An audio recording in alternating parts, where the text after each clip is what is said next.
వేదవతి రామరాజు శ్రీవల్లి మాటలకు ఇప్పుడు ఎలా చేద్దాం ఏం చేద్దాం అని ఆలోచిస్తూ ఉంటారు. ఇక నర్మద రామరాజు వేదవతి దగ్గరికి వచ్చి, ఎందుకు అంతలా తలలు కొట్టుకునేంత ఆలోచిస్తున్నారు? మామూలుగా అయితే ఇంట్లో బావగారి పెళ్ళి జరగాలి. ఇప్పుడు కూడా అలాగే ముందు బావగారి పెళ్ళి అయింది అనుకొని అన్ని కార్యక్రమాలు జరిపించండి అని నర్మద అంటుంది. ఇక వేదవతి, అంటే మీకు పెళ్ళి అయి చాలా రోజులైంది కదా అని అంటూ ఉండగా, మా సంతోషం కన్నా బావగారి జీవితం ముఖ్యం అని నర్మద ఎంతో గొప్పగా ఆలోచించి చెప్తూ ఉంటుంది. ఇక వేదవతి చాలా సంతోషంతో నా కోడలు బంగారం అని హక్ చేసుకుంటుంది. ఇక రామరాజు కూడా చాలా సంతోషపడతాడు. చందు కాస్త డల్ అవుతాడు. ఇక ప్రేమ ధీరజ్ కూడా నర్మద మాటలకు డల్ అవుతూ ఉంటారు.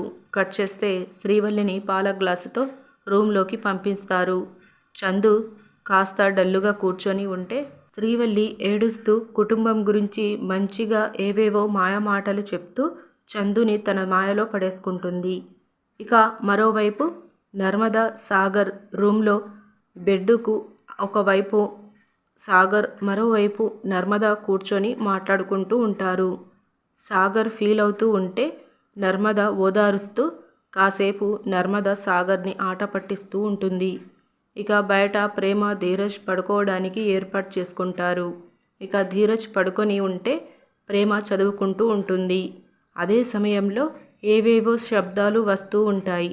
ప్రేమ భయపడుతూ ధీరజ్ని లేపుతుంది. ఇక ధీరజ్ హర్రర్ స్టోరీస్ చెప్తూ ప్రేమను భయపెట్టిస్తూ ఉంటాడు. ఇక ప్రేమ చాలా భయంతో ధీరజ్ని హక్ చేసుకుంటుంది. ఇక మరోవైపు సాగర్ నర్మద దగ్గరికి వస్తూ దూరం నుంచే నర్మదని కిస్ చేస్తాడు. అలా నర్మద దగ్గరికి సాగర్ వస్తూ ఉంటే అదే టైంలో కరెంటు పోతుంది. కట్ చేస్తే మంగళవారం ప్రోమోలో ధీరజ్ టార్చ్ లైట్ పట్టుకొని ఉంటే ప్రేమ చదువుకుంటూ ఉంటుంది. ఇక చందు శ్రీవల్లి కూడా కరెంటు పోవడంతో దగ్గరగా పక్కపక్కనే కూర్చుంటారు. అంతలో వర్షం పడుతుంది. ఆ వర్షంలో ప్రేమ చాలా సంతోషంతో గంతులు వేస్తూ ఉంటుంది.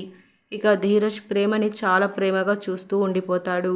అలా ముగ్గురు జంటలు చాలా రొమాంటిక్గా ఉండేలా మనకి చూపిస్తారు. ఇలాంటి డైలీ అప్డేట్స్ కోసం మన ఛానల్ని సబ్స్క్రైబ్ చేసుకోండి. Thank you.